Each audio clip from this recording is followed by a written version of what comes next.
Evening, everyone. Hope everyone's doing well this evening, and welcome to another Peaceful Solution Character Education Teacher Certification class. Please be seated. Welcome to those who are here locally, those who are online. Hope everyone's had a wonderful few days here as we're right in the middle of the week, moving forward, closer towards the end of the week, and here we go. Already in the second month here. Pretty soon we're going to be ringing in 2025, but that's how fast time flies when you're having fun. Learning character education and, of course, putting it into practice in your life. Learning new things every day. It's funny because, we've had these books out since the about 2001, 2004, and so for the last 20 years in reading this material and putting it into practice, I'm never surprised by the amount of new ways to perceive the information that is being brought forth. And that's why learning is a continual thing. We'll never stop learning. And of course, we should never desire to stop learning, because when we stop learning, we actually start dying. That's the case, as many people have come to realize, especially in their old age.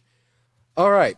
So we're going to be continuing here in the third chapter. We're in the third chapter of unit number 5, responsibility.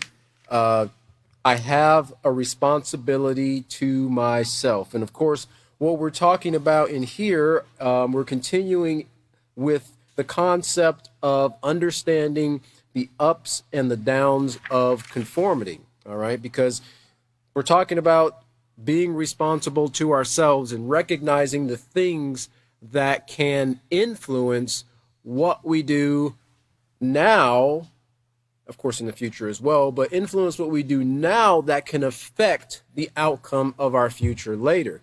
So we want to get into the mind of the student that they have to be very careful about the things that they conform to, and in order for them to be able to do that, they have to understand the difference between positive and negative conformity, so that they can recognize the influences of their friends, because this is a part of what leads to this conformity, influences that come from your friends. And another form of conformity is peer pressure, that we've seen here and we're going to continue talking about this evening. And the desire to fit in. That's kind of a normal thing. People in general in a society, they have a natural tendency to want to belong, to be a part of something greater than themselves. Because when you're kind of a recluse or somebody who doesn't want to interact with society, then, as we brought out in the definitions previously, it's considered to be antisocial. And so we are going to see more this evening as we move forward on the power of these influences and the conformity, not necessarily just the need to conform, but what conformity can lead to. If a person is not careful in educating themselves on the things that are could be detrimental, or in some cases positive too, because we know conformity can also be a positive thing. Peer pressure can also be a positive thing. Influences can also be a positive thing, but you've got to be able to recognize or make the distinction between the two.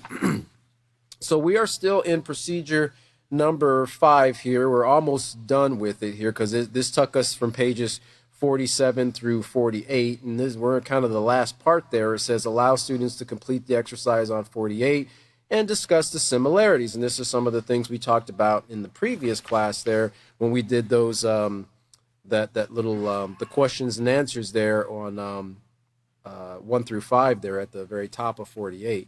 So we're going to be picking up this evening where the next paragraph is, kind of toward the middle of the page there, and it's talking about fashion trends, right? Fashion trends and slang all begin with one person or one movie, and that's kind of been the case all throughout history, for the most part, especially in this time period where we see, the big influencing factors are entertainers, singers, actors, movie stars, daytime television actors, people who do commercials and and advertisements. The sports players, they're outfitted with the latest manufacturers apparel or shoes. They're sponsored by those companies, and so when people see those things on their heroes or their stars, the people they really like, their what society calls their idols, their role models. They see them wearing certain things and using certain things or driving certain things. It's an influence, right? And as we talked about in marketing previously, companies spend millions and millions and millions of dollars every year, probably billions of dollars really on a yearly basis when you look at it combined.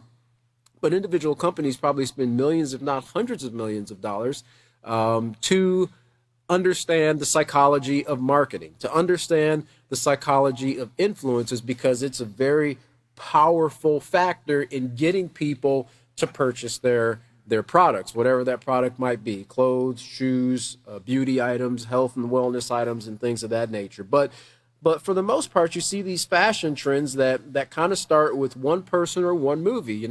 This was kind of before my time, because when I was doing a little research on this before class, I was just kind of looking up certain things that were kind of influential in styles of dress, coming up, and like in the 50s and 60s. James Dean, he was a big name. He kind of had the whole style of jeans and boots and the leather jacket and the white T-shirt underneath that still is pretty prevalent today in certain cultures and so forth. You had Marilyn Monroe and Audrey Hepburn, and many people who kind of inspired certain styles of dress. And when people watch their movies or when they see them out and about, oh, they're wearing this, or they got the latest this on, or they dressed in this combo. It's still really big today. I don't follow I don't follow the extra. There are some people who live by that stuff. They got to know the latest thing of what this star is doing and what this taking place in their relationship, and they're so relieved. Oh, I'm glad they finally broke up with that person. They were so horrible for them.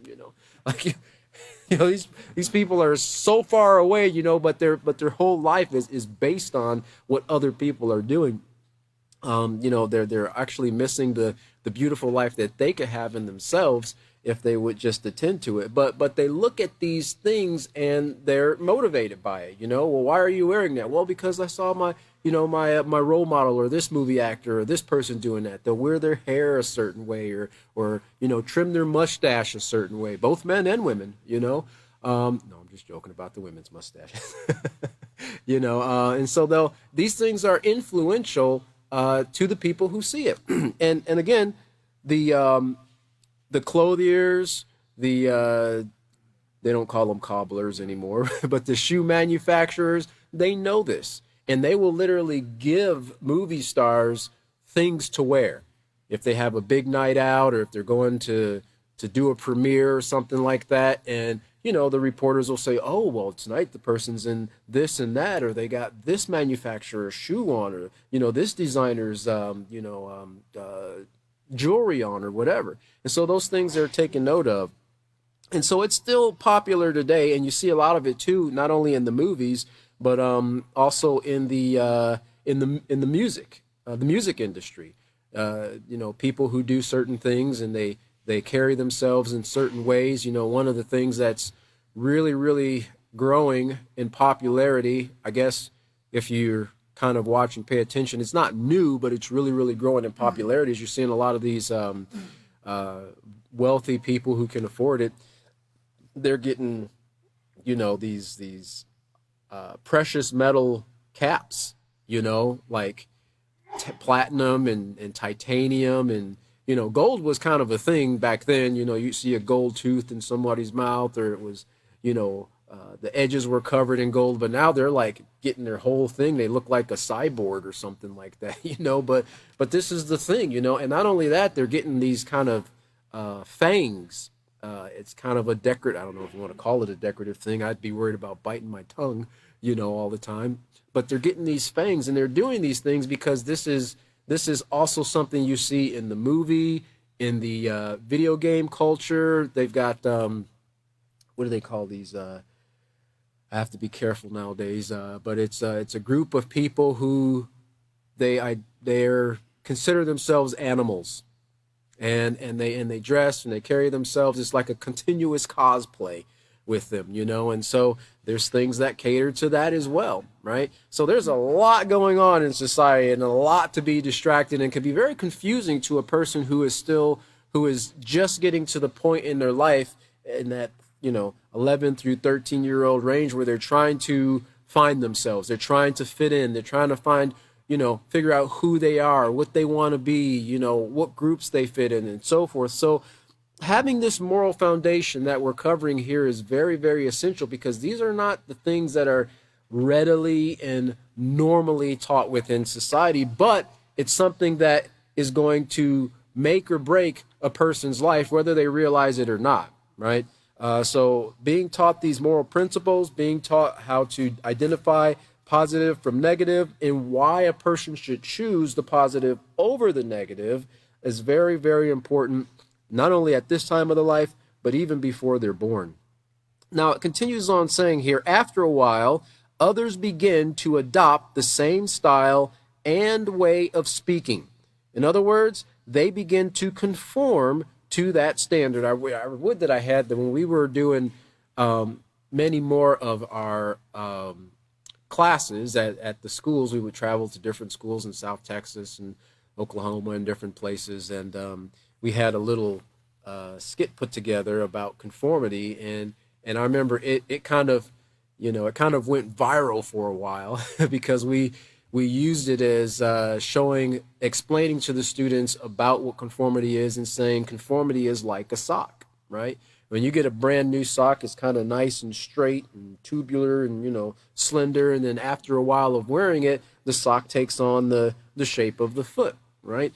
And that's kind of how our personality and our actions and our desires are, and so forth. The things we say, it's kind of the same way. We kind of fit into society and shape to fit, those things that are around us and are influencing us. In other words, they begin to conform to that standard. Now, just because a person begins to conform to a particular standard, it doesn't mean the standard is moral. It doesn't mean the standard is right. That's why we have to go back to our foundational principles here to find out what makes something right and what makes something wrong. And this is why we kind of reiterate into the student's mind to understand you've got to have the basics, you've got to have the foundation, you've got to have, remember, morals that are kind of like that dividing line that separates right behavior from wrong behavior. And so without that, they're not going to be able to discern, what's beneficial and what's not. So many of the standards that we choose to conform to, they're harmless. For example, the color blue might become popular for the season. So you and your friends buy blue shirts. Now, like William brought out in one class many, many moons ago, sometimes you got to be careful. In some neighborhoods, in some areas, certain colors can be considered kind of dangerous because certain gangs have kind of adopted that color. Not that they own the color. Colors are, everybody can use colors, they can't own it.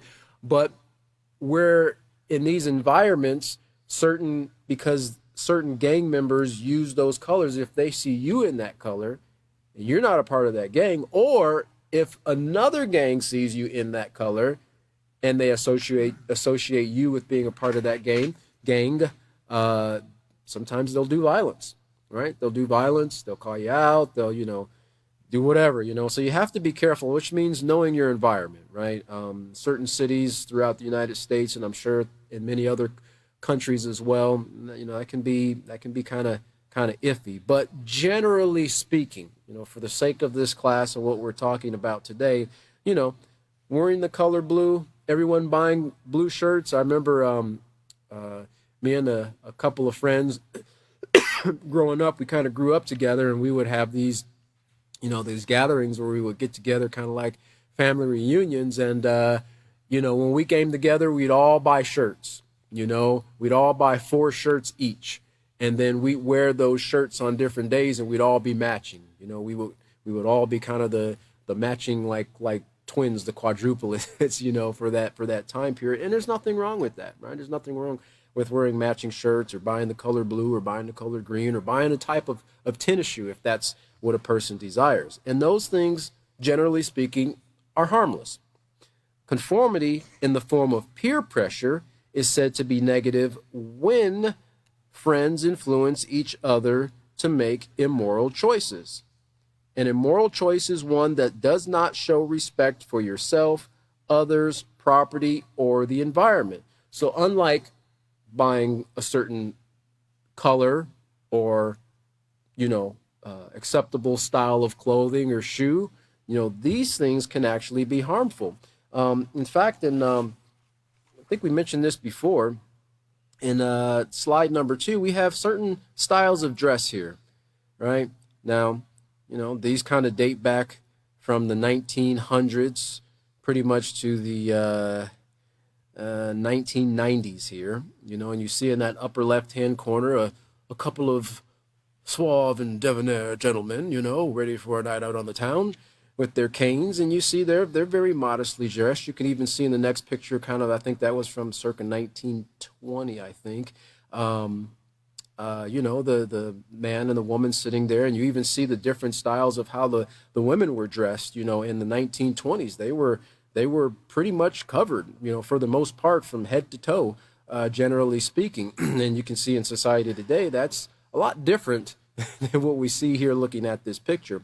And then you get to the 1950s there, you can see, generally speaking, it looks like the waistlines of humans were a little bit higher, but for the most part, everything was pretty much, you know, pretty much clothed. Nice button-down shirts, you know, a nice pair of slacks and so forth. That was a sale that was going on there. You're not going to find a shirt for $3.98 today, I guarantee you that, unless it's at the half-price used clothes store.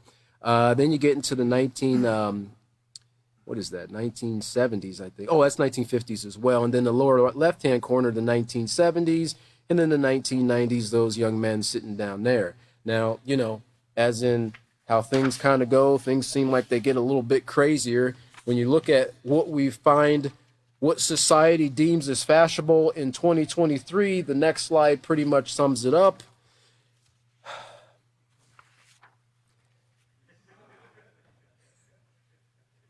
You know, I always thought it was funny how fashion designers, people walk down these runways in things you would never see anybody in, you know, half wrapped in cellophane, half wrapped in newspaper, you know, and this is the latest style, the latest trend. Well, that probably is very comfortable in the wintertime, but you wouldn't be able to get much done. But no, the next slide actually is closer to what you see in the 1920s or 1920s, 2020, 2022, 2023. Not necessarily across the board for everybody, but just generally speaking. So, you know, and you can find those things when you're doing your classes with your students. It's a great idea to kind of, you know, pull things like that up because most people are disconnected from what's right in front of them.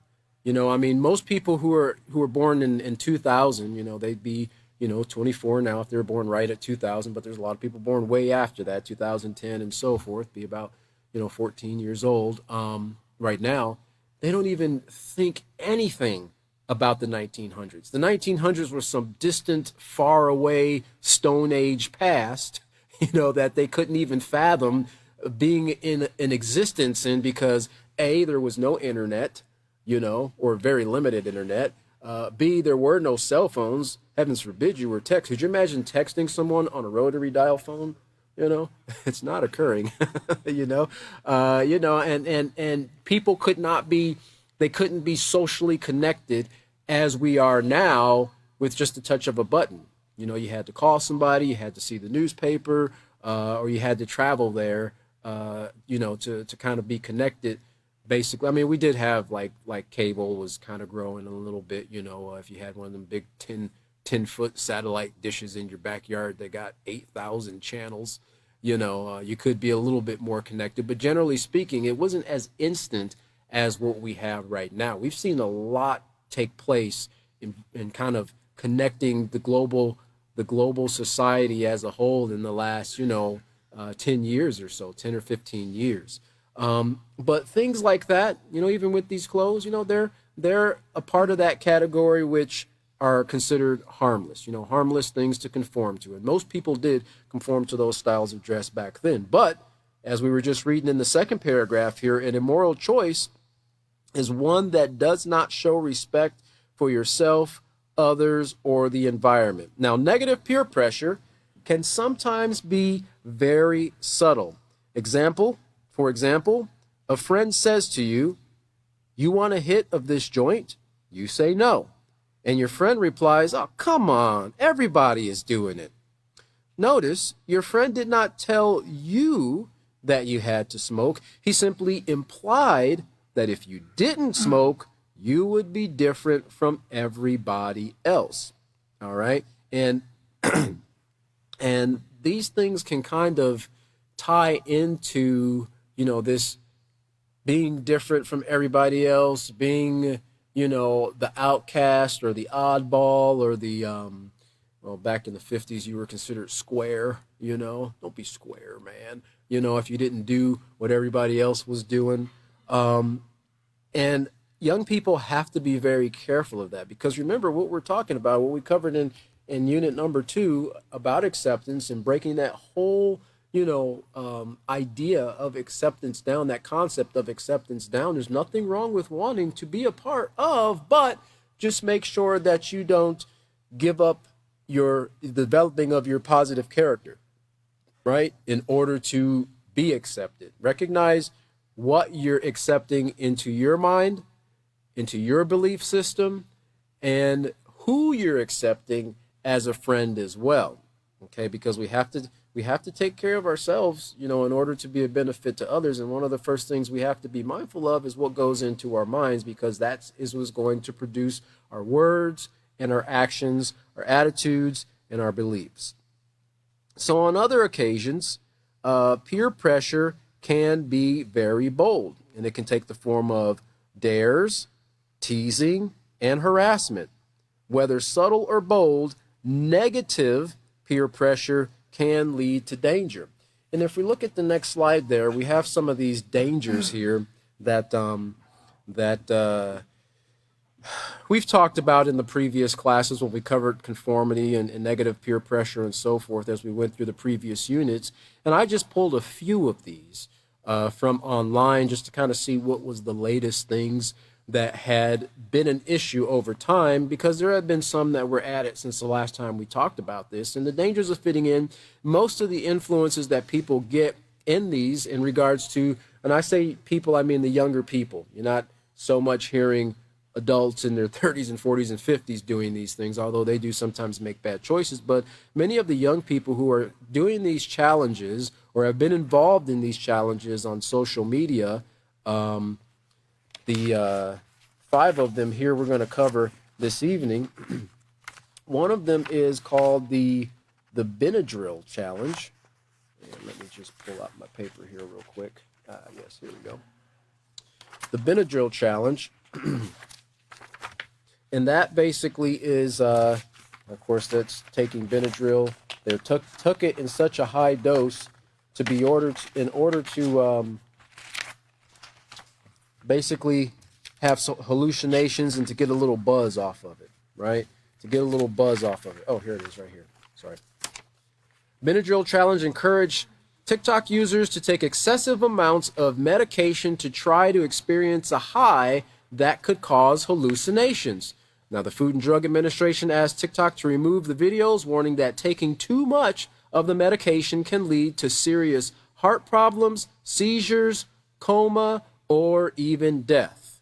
And then the next challenge there was the coronavirus challenge. And I remember seeing this because this actually came across several of the major news stations, for its what I would call disgustingness, vileness.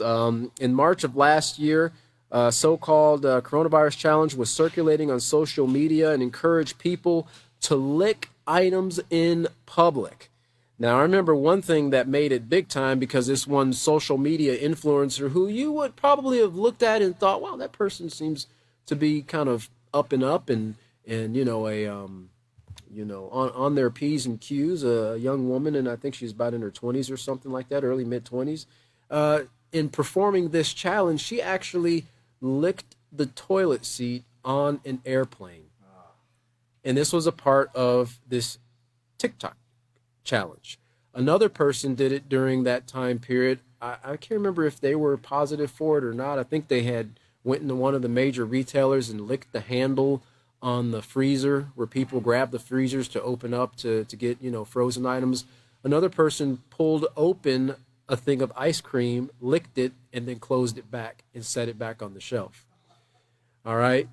And all the while, laughing and, having a great old time, and posting these things, which, shows the wisdom in that, because you can find these accounts and find the people really easily. But, the disgust in wanting to do something, I remember being in junior high, and I think I mentioned this before. It was way before social media was out, but when you got something like pink eye or conjunctivitis, it was automatically you got sent home for a few days because it was very contagious. Well, what did the people in junior high decide to do? You want to go home? And they were literally, deliberately spreading conjunctivitis just so they can go home, right? Very, very dangerous things when there's a lack of education. At the time, the challenge had almost 100 million views on TikTok, and nearly a year later, the hashtag had 3.1 billion views. Wow. All right, then there's another one called the Blackout Challenge. That did not originate on the social media platform TikTok, but was circulating on the app last year, and it involves restricting your own breathing in an attempt to experience a high, but can be extremely dangerous and resulted in the death of a 10-year-old girl in Italy. And I believe we brought that out in the previous class when we were talking about this challenge here. Another one here was the Nutmeg Challenge. Now, listen, I like nutmeg just as much as anybody else does, especially on my snickerdoodles. But this involved users mixing, and they had a cinnamon one too. Again, I didn't take them all, but these were other challenges. I didn't see nobody doing the garlic challenge. That would have probably been very beneficial for them. Mixing tablespoons of nutmeg with milk or water and drinking in the hopes of in the hopes, I think they missed the E here, in the hopes of achieving a high. Large amounts of nutmeg can be intoxicating, but it can also cause dangerous side effects like hypothermia, hallucinations, coma, and death. And then the last one here is this corn cob challenge. Now, that might actually sound like something pretty tasty. Most of us like a nice hot buttered corn cob. But this challenge encouraged participants in an attempt to eat a corn cob placed on a drill. Now, with the drill spinning, right? One performer, this person was actually a singer, appeared to have chipped his teeth in his attempt to do this, so he was even taken. I've seen a couple other videos where people did that, and they actually got their hair caught in it and ripped a chunk of their hair out, in that effort. So these are some of the things that take place in society, and of course they're fads,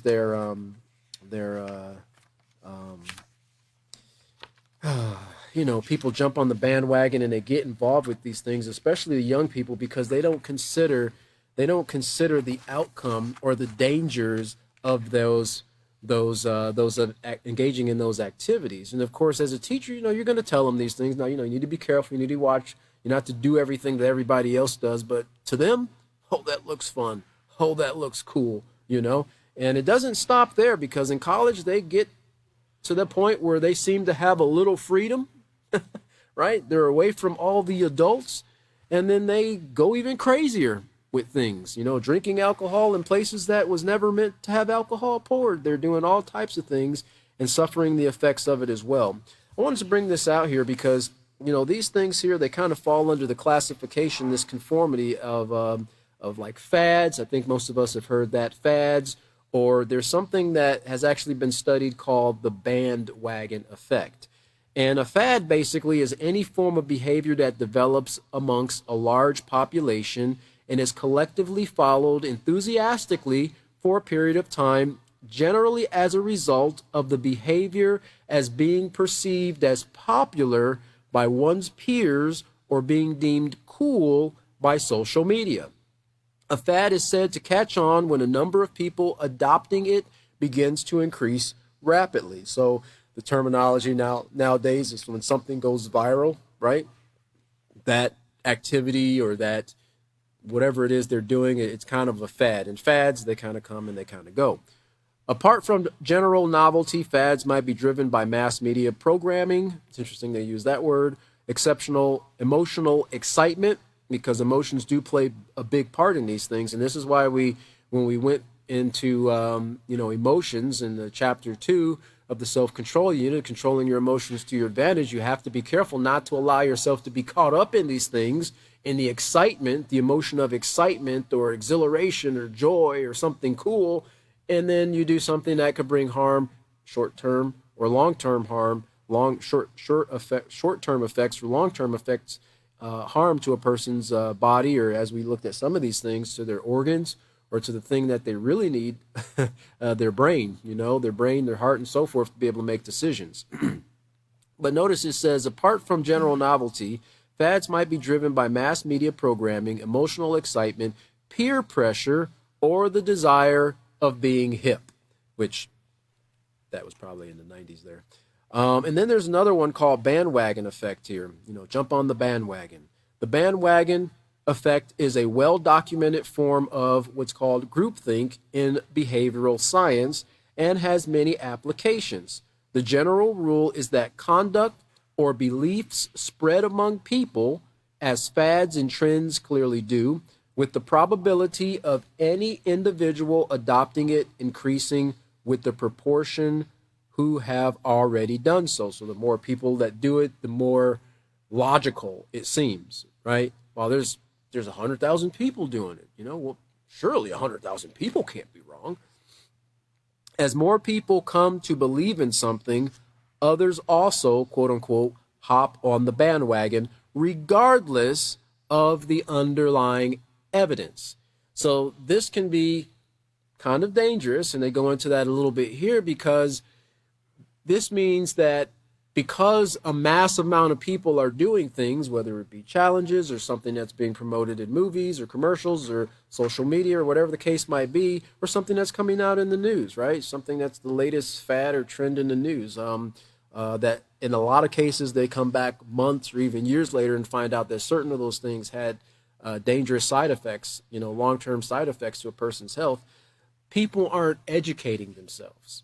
Right? They're not educating themselves to find out how this is going to affect them, which is the number one thing that we tell all of our students to do.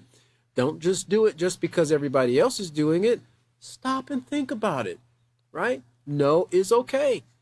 It's okay to not just do something because your friends are pushing you or trying to make it seem like you're the only one not doing it, okay? Because I would rather be the only one, not standing in a burning building, or the only one not jumping off of a bridge or whatever the case might be, than to do it and suffer the consequences just because my friends are doing it and I wanted to fit in. Many people, when desiring to fit in, they've ended up fitting into a coffin because that was the last thing that they did in their life, because they didn't consider the consequences. They made impulsive, uneducated decisions. And some of these things you can't go back. There are no do-overs for it.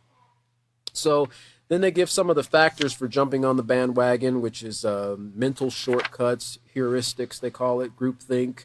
They call it as more people adopt a particular fad or trend, the more likely it becomes that other people will do it as well. The desire to conform. Another reason people do it is the desire to be right. People want to be a part of the winning side. Part of the reason people conform is that they look to other people in their social group for information about what is right and acceptable. Now, just because everybody's doing it, or just because everybody's, or they want to be on the winning side, it doesn't mean it's morally right. When you think about it, just from this perspective, many wars have been fought in society. And there have been many declared winners of those wars. But many of those wars, probably about 100 of them, were fought, 100% of them, pretty much almost, were fought for immoral reasons. They wanted something somebody else had, you know? They didn't want to work it out. They wanted to take it. There was jealousy. There was lust. There was uncontrolled emotions. There was retaliation. Whatever the case might be, right? There's wars going on all the time. And a person might be declared or declare themselves a winner, but does that mean that they were morally right in it? So just because a side is right doesn't mean it's right. And that's, again, you have to take all the information, get all the facts before you decide to, jump on a particular cause. And another reason for people jumping on the bandwagon is a need to be included. Now, this is kind of what we see in tying in with our example here at the bottom of page 48. Ah, come on, everybody's doing it. And this says here, the fear of exclusion also plays a role in the bandwagon effect. People generally do not want to be the odd one out, so going along with what the rest of the group is doing is a way to ensure inclusion and social acceptance. The need to belong pressures people to adopt the norms and attitudes of the majority to gain acceptance and approval from the group. Now remember, one of the things that we taught, one of the very first things we taught in the acceptance unit is that the person needs to accept themselves, right? They need to understand and accept themselves as a valuable, they need to see the value in themselves, first off, person who is able to benefit and contribute to society, right? And the more they educate themselves in the concepts of the peaceful solution, the more they educate themselves in general, beneficial knowledge, the more benefit that they can be to others as well. While the bandwagon effect can be very powerful and leads to the ready formation of trends, these behaviors also tend to be somewhat fragile. People jump on the bandwagon quickly, but they also jump off of it just as fast. This is perhaps why trends tend to be so fleeting. All right. So those are just some of the things to keep in mind, and you can kind of, use that information to bring out to your students, because they'll hear these terminologies, trends, bandwagons, fads, and things of that nature, viral. All these things are pretty commonplace language in today's society, especially even with social media and so forth. All right, so let's look back here before we go to page 49. Let's turn back to our procedures. Lesson Plan 3, page 4. Lesson Plan 3, page 4. And we'll look at Procedure 6 here. Page D, I'm sorry. Page D. Lesson Plan 3, page D. And in Procedure 6, at the very bottom, it says, ask students what negative peer pressure is. Accept as many answers as time permits. Explain that negative peer pressure is a form of conformity that can lead to dangerous and irresponsible choices. Stress the importance of making responsible choices to avoid risky behavior. And remember that risky behavior we covered at the onset, the very first chapter in the character unit, in showing the dangers of risky or risk-taking behaviors. Explain that just as there is negative peer pressure, there is also positive peer pressure. Tell students that learning to discern between the two will help them to make responsible choices about what they will or will not do for the sake of friendship. Assign pages 49 through 53 for homework. Well, we're going to be going through that, so you can still go through it for homework if you want to. But let's look over to page 49 here. And now we're going to be getting into, something that, it affects a great majority of youth in today's society, and not just here in the United States, but, throughout the world. I mean, there's no place where anybody's kind of untouched by these things, because it's considered more and more so socially acceptable. Now, you do have some cultures that in certain societies that still hold on to a certain degree or concepts of morality, like modesty and and waiting and till marriage and so forth, not engaging in risk-taking behaviors such as alcohol and drugs and things like that. But generally speaking, you know those numbers are kind of dwindling because of the infiltration of mass media. And I've seen some of the reports that have come, the reports and the documentaries, and some of the people and cultures that hold those things dear. A lot of the youth are kind of leaning more towards what's more socially acceptable. And this has kind of got a lot of the older community up in arms because they don't want to see those types of behaviors because they know what they'll lead to, right? They know that they can lead to danger. They know that they can lead to, teenage pregnancies. They know they can lead to STDs and many other things. They know they can lead to violence and wars and fighting. And they've been working so hard to try to prevent those things from creeping into their society, but slowly and surely, they are, because the push is very hard behind these behaviors. So on page 49 here at the very top, we're going to be getting into negative peer pressure can also lead to drug, alcohol abuse, and premarital sex. Now, every day, thousands of young adults are pressured to drink alcohol in excess, try drugs, or engage in premarital sex. Here are a few facts. And this says young adults, but it's, I really just kind of like to classify them as children, because sadly, when we were going to many of these schools and we were dealing with not even middle school age children, but elementary school age children, they were very familiar with some of these risk-taking behaviors that we were talking about, and some of them having already engaged in them. Okay. And so, yeah, it does cover the young adults, but these numbers, as the immorality in our society shrinks, the desire for it, the push for it shrinks, becomes less and less and less. And of course, that comes through all of these avenues of influences that we talked about in the previous lessons there. Music, social media, movies, televisions, video games, when people can be given a dopamine release in a video game by winning points for raping a person in the video game, what is that doing to the person's mind? What are they looking for? I mean, and this is the thing that the psychologists actually show, that playing these video games, one of the reasons they're so addictive is because they release dopamine into the bloodstream. And so they want more, and they want more, and they want more. Now, when you have a person who is not barely out of diapers, just a few years out of diapers, playing video games that most people didn't even, doing things that most people didn't even do as adults, and a lot of people were kind of forced into it when they were drafted into the war, into the military, seeing things that they would have never desired to see, and they had mental, PTSD and so forth from those things. They're engaging in these things and they're being rewarded for it. How do you think that's going to impact their everyday thinking? Are they going to value themselves? Are they going to value the opposite sex, right? They're going to see just taking something as a way of getting that dopamine release, right?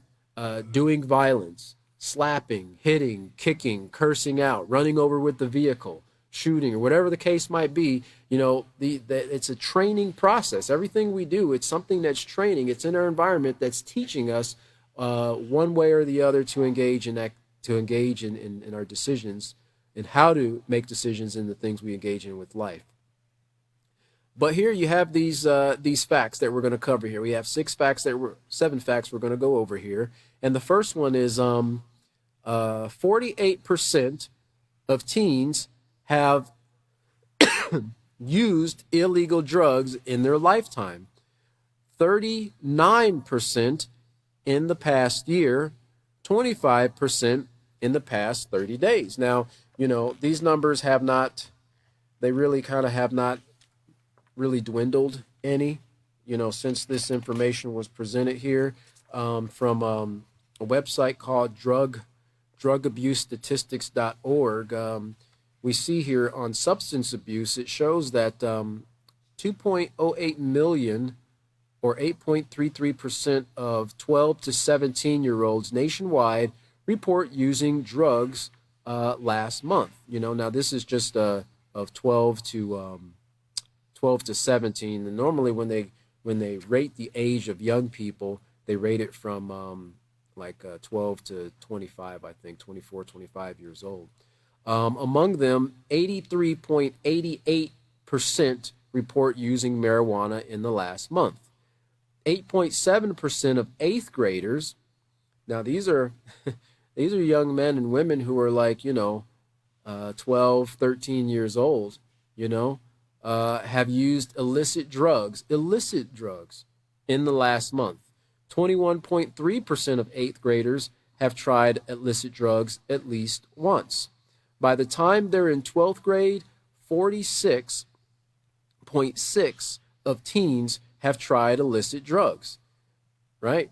Just by the time they're in 12th grade. 46, almost half of teens have tried illicit drugs. 11.89, almost 12 million 18 to 25-year-olds used drugs in the last month. And 11.2% of overdose deaths are aged 15 to 24 years old. All right. And this is the problem that we're facing in society. I know for a while there, a couple of years ago, and it hasn't decreased. It's just not been as prevalent on the news. But, we had a huge surge of opioid deaths. I mean, it was getting so bad that in one state, it wasn't only one, it was just one that came out on the news at that time. They were having to outsource refrigerated boxes, cars, to store the deceased in because they were dying so fast from these opioid overdoses and so forth. That's how bad it was gotten. And it hasn't decreased. It's still taking place in society right now, but it says a lot about the things that society holds that they value, right? And we're going to fix it. It's going to take a little while, but we have to recognize what the problems are first. The next point here is within their lifetime, 40% of teens have used marijuana. 21% have used inhalants. 12% have used LSD. 11% have used methamphetamine. And 10% use MDMA or ecstasy. And that's kind of a big one too. It's like a party drug, and people like to use it along with that and mollies and all these other things when they go to have a fun time, right? But a lot of these things are, like we talked about and covered in the previous classes, kind of gateway drugs to other more hardcore drugs. Drugs that can, alcohol, it does kind of the same thing. It opens the door to other things as well, the abuse of alcohol, that is, underage drinking and the abuse of alcohol. It opens the door to people lessening of their inhibitions, and they're more willing to try something, or they're passed out and they get to try something that they didn't know or want to try, right? And so this is why, we have to educate our students to know that these dangers are out there, whether you realize it or not. Because one of the things we're going to cover, hopefully if we get to it, when we talk a little bit about HIV and looking at the STDs here, is one of the reasoning of a lot of young people is it'll never happen to me, right? It's not going to take place with me. There's no way that I'm going to go to a party and get blacked out drunk and end up getting sexually assaulted or raped or anything like that, or abused, or, I'm not going to get in a car accident or whatever the case might be. People have that tendency, this invincibility gene or whatever you want to call it. A lot of young people do. But the case is anybody is vulnerable. Anybody's vulnerable when they engage in these risk-taking behaviors of bringing harm to themselves and others. Approximately 3.3 million Americans ages 12 to 26 are problem drinkers. Alcohol addiction can lead to poor performance and absenteeism in school. Drunkenness can lead to violence and other crimes such as stealing and robbery to buy more alcohol. And from the same site there, this drugstatistics.org, drug abuse statistics, statistics.org, under alcohol abuse here, it says alcohol is by far the most commonly abused substance among teens and young adults. 1.19 million 12 to 17-year-olds report binge drinking in the last month, and that's drinking a certain amount of alcohol within a short period of time. I think raising their blood alcohol limit to like 0.08 or something like that in like 2 hours, I believe, 2 to 5 hours. 11.7 million 18 to 25-year-olds report binge drinking within the last month. 26.6% of 8th graders have abused alcohol at least once. 61.5% of teens have abused alcohol by 12th grade. And then they show, even 2.7% of 12th graders drink daily. You know, I know everybody, we all come from different environments and so forth, and these things kind of affect the values, the values that people have. But, you know, I know people drank when I was in high school, but it was not something that was something that you just saw kind of regularly around campus. You know, I saw more people smoking cigarettes outside, you know, not in the boys' room, but outside, you know, more than I've seen people and drinking or talking about it. But I know it took place.